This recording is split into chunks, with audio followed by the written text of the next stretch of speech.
Hello, welcome back to another video, guys. In this video I'm going to go through how you can reset this oil service light on your Ford Focus.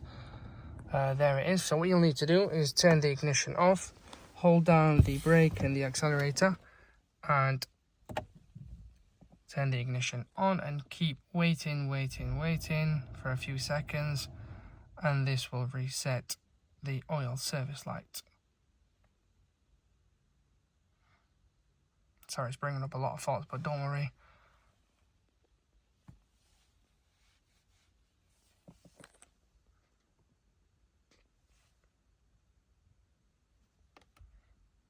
And then you can let go. So once you've let go, now if we turn the car on, now shouldn't be an issue. So I just keep it on for about 10 to 20 seconds. I'd say 20 seconds, and that's it really. There shouldn't be anything else on.